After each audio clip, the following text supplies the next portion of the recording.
Hello, everyone, and welcome to Cover 2 TV with me, Steve Hoare.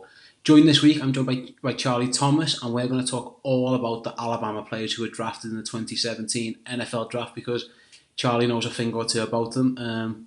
Charlie, thanks for joining us, man. Yeah, thanks for having me, Steve.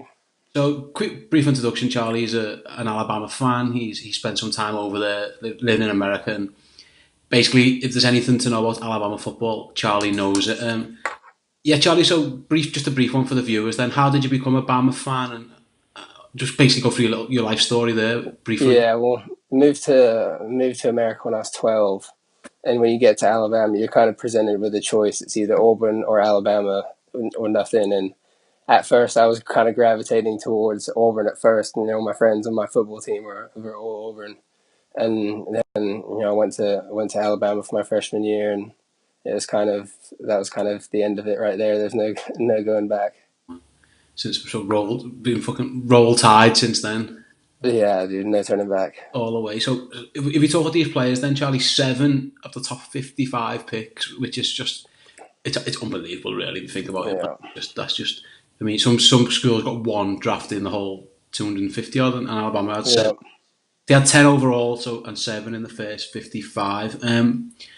Basically, we're just going to go through them one by one. I think with those 7, Yeah. so fans of those teams might be able to learn a bit more about them. So first off the board, then Marlon Humphrey, cornerback, went to the Ravens at 16. Again, we were speaking a little bit off there about Marlon Humphrey and basically his story and his background. Just go through that for us, mate. Yeah, we know Ozzie Newsome works for the Ravens. He has strong ties to Alabama. He loves taking them. You look at everyone from C.J. Mosley and on them. Marlon Humphrey, he's one of our better cornerbacks we've had under Saban. His dad played running back at Alabama. He came in, so he's got the bloodlines to be an athlete right off the bat. State champion sprinter. He's got speed, 6 foot, matches up well, can press, can cover zone, man, can do it all. He got beat on deep balls a few times in the season. That's one of Yeah, the I lingering. was going to bring that up, man. That's something that people have labelled at him. Yeah, Can he track? People say, does he track the ball well on the deep balls? That's something. yeah. It's one of the lingering memories you do have of the season. Is a few times we did get beat deep. It would be down his side, and I know there's a few teams that had concerns with that, but I think he covers up for most of it in the rest of this game. And if he's got a safety playing over top, then it shouldn't be too much of a problem. Do you think he goes and starts straight away? Yeah, I think so. But at the same time, in that division, you've got to cover AJ Green. You've got to cover John Ross now with the Bengals as well. Antonio Brown. Like it's not going to be the easiest of starts for him. Absolutely, mate. A guy, me and you spent a lot of time talking about them in the build up to the draft. We all thought he was top 5 pick, and Yeah, it is Jonathan Allen goes 17 to the Redskins. yeah, We all think it was the shoulder issue that's made him fall, yeah. It has to be. but you love him, don't you? Yeah, he's just one of those guys. You plug him in, you know what he's going to do. You know he's going to be in the right place the entire game. He's not going to make a mistake. He's not going to miss his gaps. He's going to be there, and he's going to play to the whistle. He goes home to Washington, where he's from originally. I haven't seen that story get too much coverage, but I think that's a cool thing for him to go home and be back there. But I mean, what can say? He's pretty much won every single award there is to win as a D lineman in college, All American, All SEC.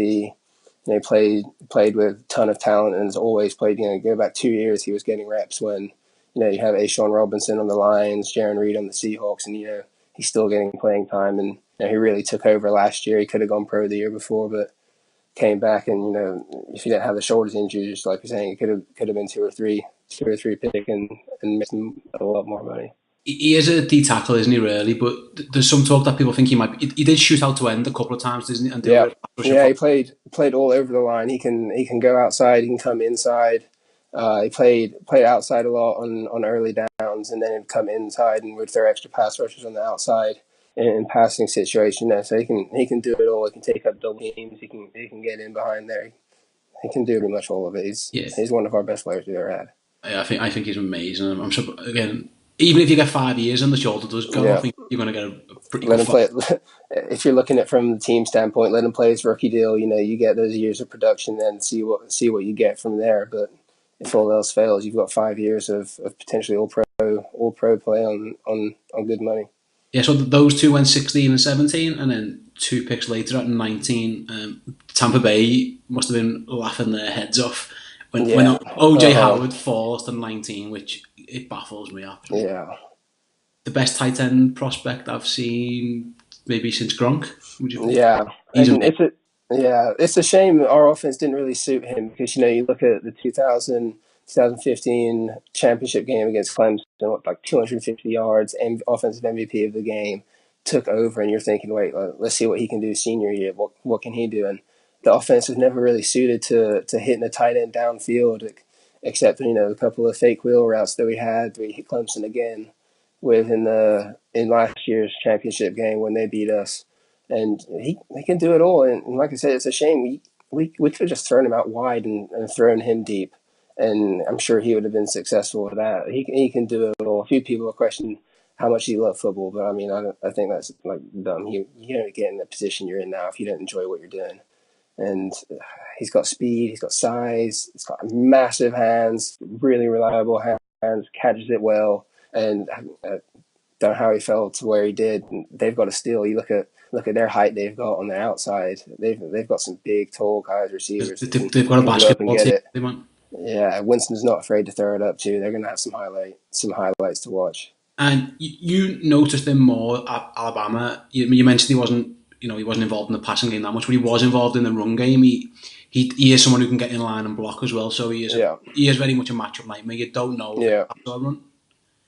Yeah, I think with tight ends, it doesn't go said as much. They have a steep learning curve in the NFL as a rookie as anyone does.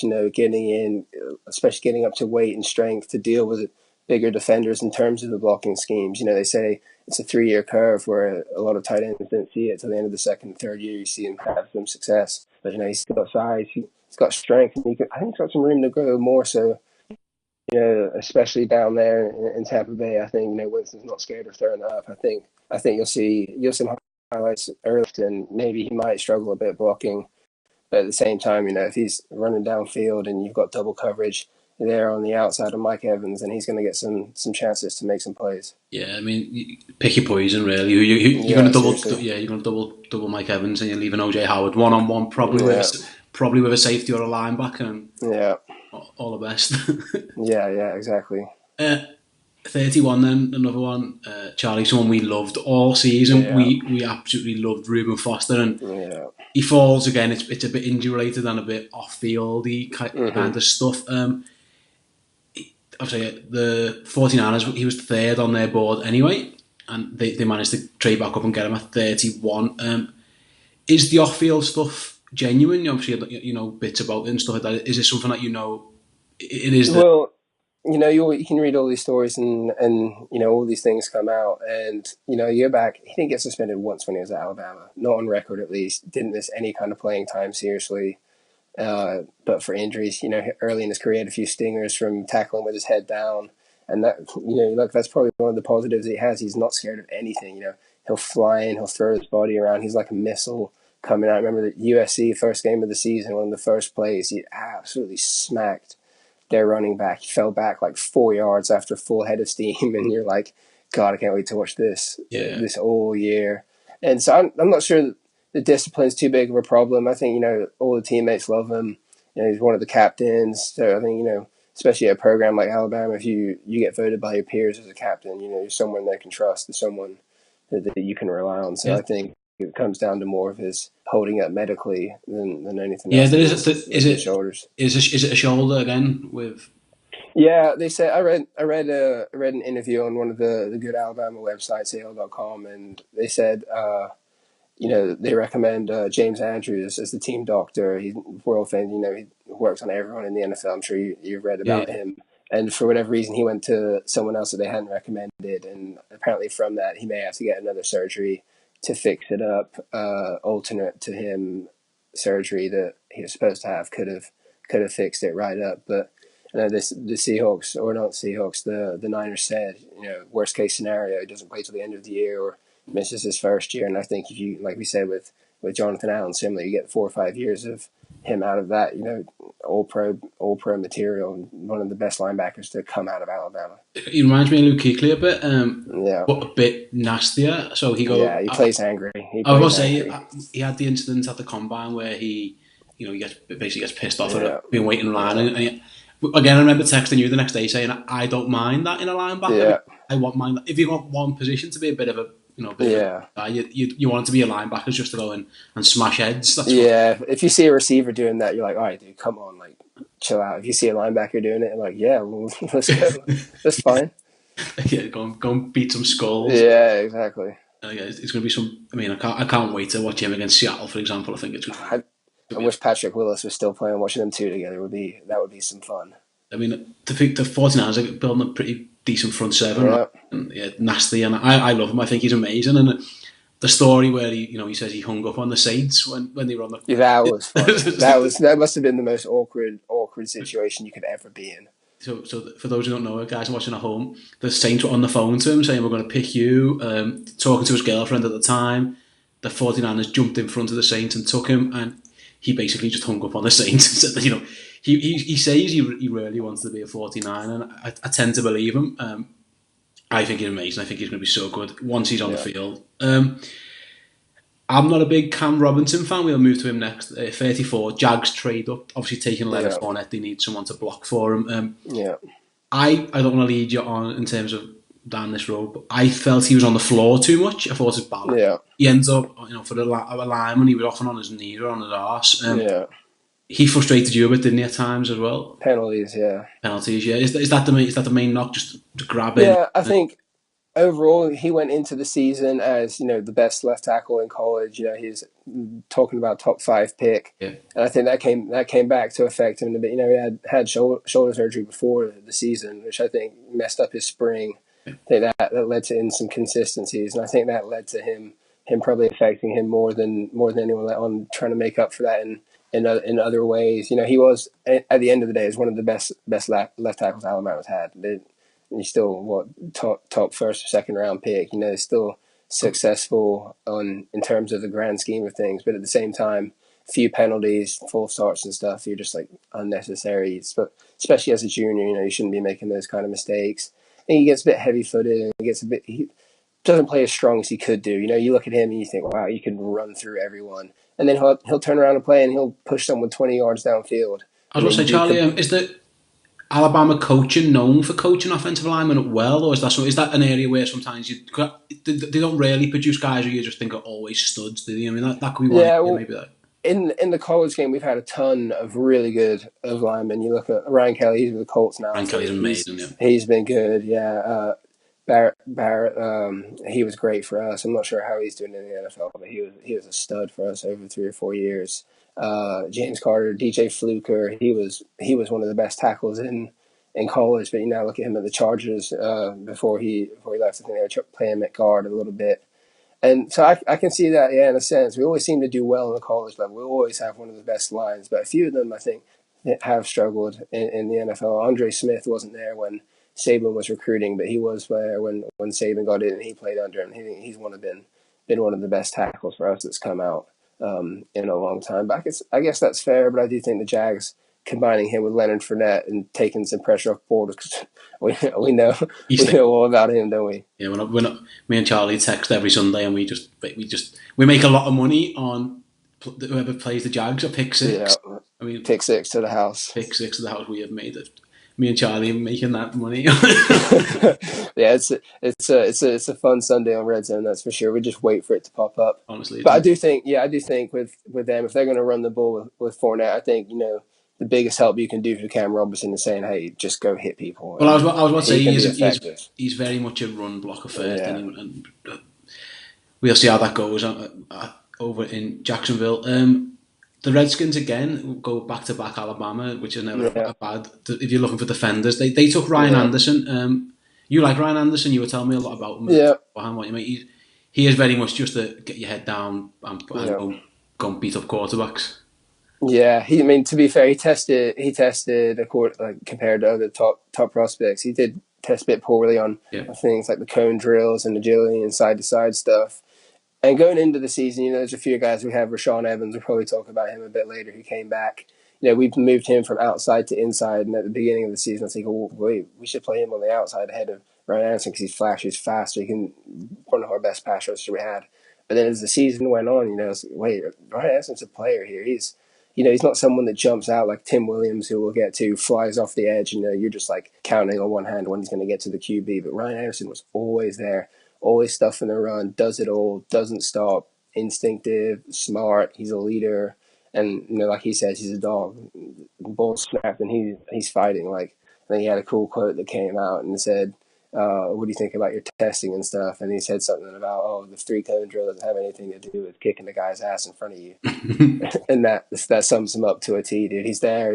He's a dog, but he's smart too.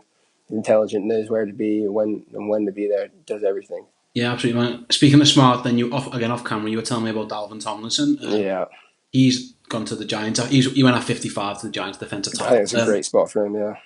Again, he's going to sit behind Snacks Harrison for a bit, be in the rotation. Yeah. But you were saying off air, like, this guy is a clever guy. Just tell that story for us, mate.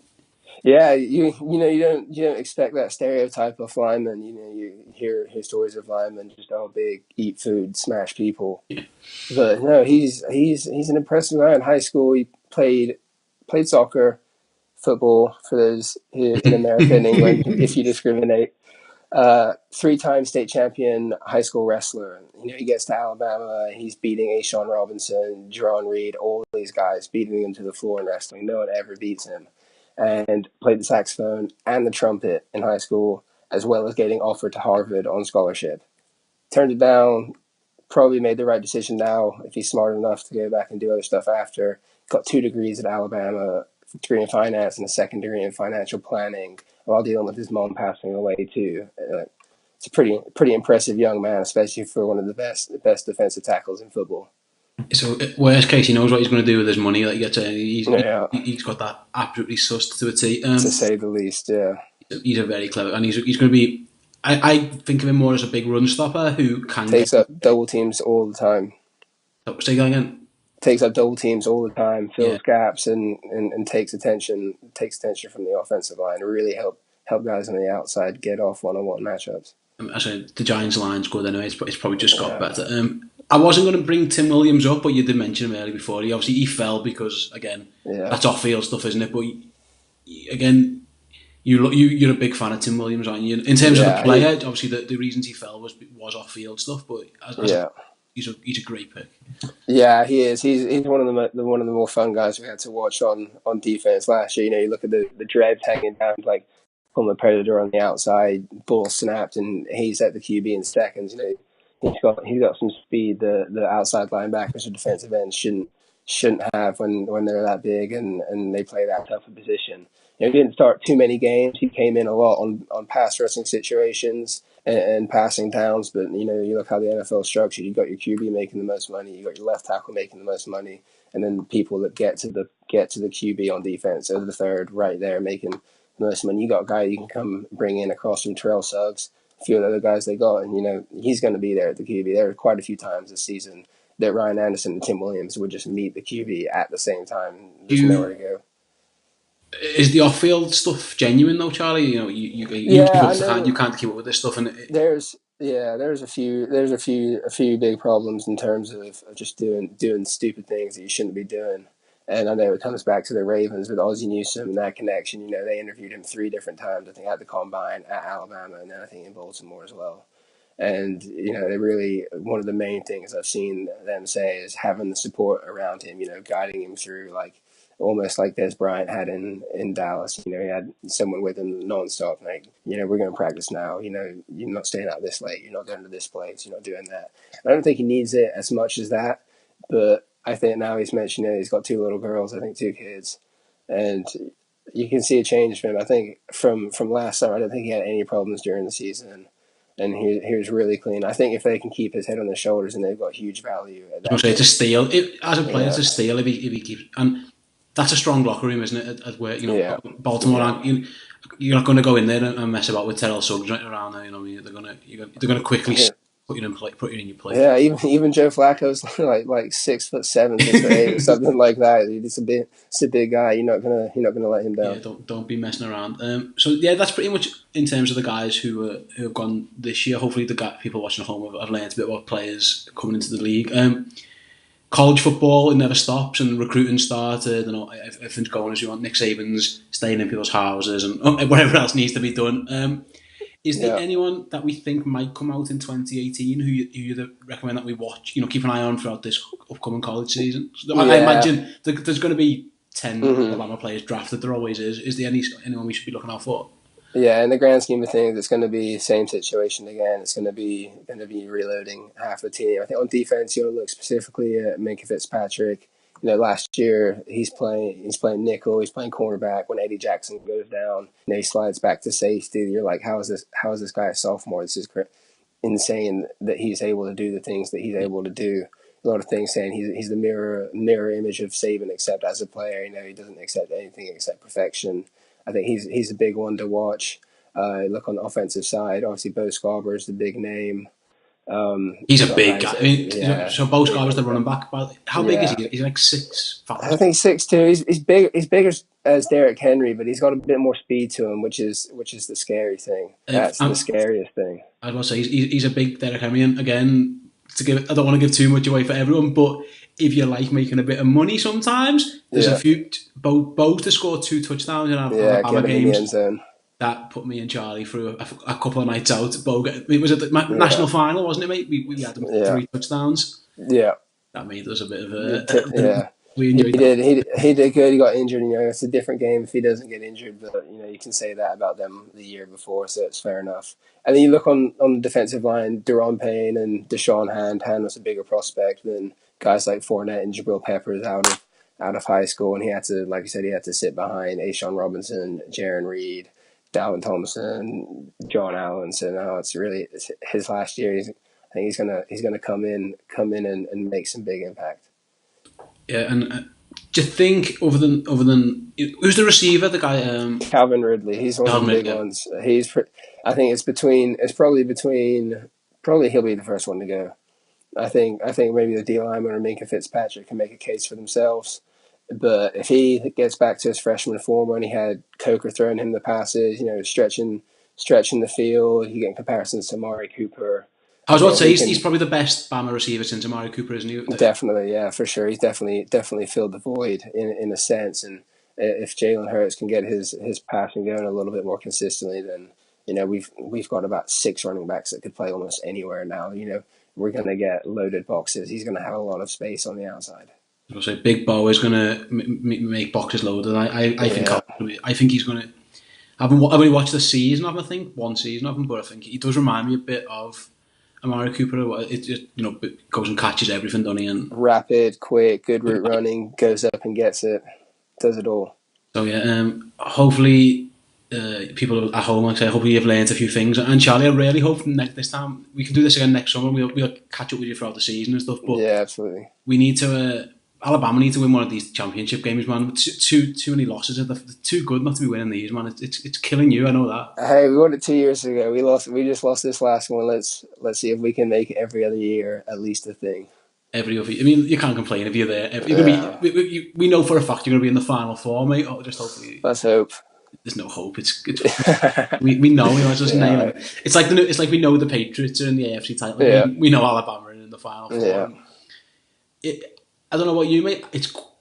We speak about quarterback play tends to be the thing that just drives us insane when we're yeah. watching them. It's just like, are they ever going to get like a proper 5-star guy? Do you think it's like they don't even try to Yeah, do it? no, that's the thing. We've got one. We got one that came straight from Marcus Mariota's high school, the same high school. His name's Tua Tagovailoa. I think I did his last name Yeah. justice there, at least close. But the spring game, we had that a couple of weeks ago, and I think him and Jalen Hurts came out and combined for like 650, 700 yards passing, Do you think left-handed, can Jalen's going to? scramble. Could he beat Jalen out for the starting job? Or No, Jalen, he's SEC Offensive Player of the Year. He's the guy. You leave the ball in his hands last drive of the game against Clemson. He takes you down and he scores the game-winning touchdown. If Deshaun Watson doesn't do what Deshaun Watson does. Unbelievable player. Should have been the first QB. Like, he's the man. Yeah. Best player I've seen play against Alabama. Take that away. What do you say? Jalen Hurts, SEC Offensive Player of the Year, game-winning touchdown in the national championship in his freshman season. Doesn't get nervous. I think we'll run him, we'll hand it off, and we'll let him throw it deep. And I think it's his job for now. If he gets injured or he has some awful turn of form, then the backup guy, 5-star Tua, he looks legit, and he can throw it. So maybe 4 or 5 years time, he might be the guy coming out. Remember, you heard it here first, guys. Charlie's already tipped. Yeah. So if you're a team looking for a quarterback in about 5 years time, keep an eye out on Alabama. He'll be one. We're going to leave it there, guys. So I say thanks so much for watching.